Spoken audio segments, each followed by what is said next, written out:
Hi everyone, and welcome back to the Burnt Brass Homestead channel. Today on the homestead, the chickens got loose. It was so windy outside that the movable pen, where we enter to get to the permanent pen enclosure, fell. The temporary pen is used to allow chickens access to fresh grass during the spring and summer. As you can see, we need to get some grass seed down to allow the grass to grow back in this area. We make it a point to ensure the chickens have access to fresh grass, bugs, seeds, and weeds, as well as fruits and vegetables that we know will go bad soon if not eaten. This makes the difference in the color of the yolk. If you compare our eggs to store-bought, you would see ours are darker in color. This is because of the grass and weeds the hens eat daily.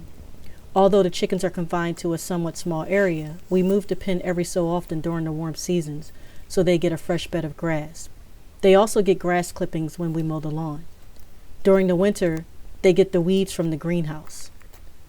Not only are the yolks darker in color, but they are also much richer in nutrients. Wrong way.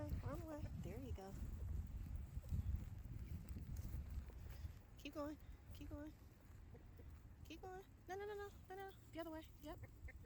Keep going. Keep going. There you go. While out tending to the chickens, we took the time to cover the peach tree that started to bud.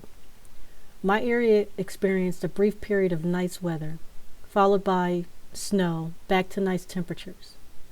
Unfortunately, the temperature was predicted to drop to 20 degrees Fahrenheit, which is cold enough to damage the peach buds. Therefore, we covered the peach tree with 2 layers of cloth to help protect it a bit from the freezing temps. We will see if that worked.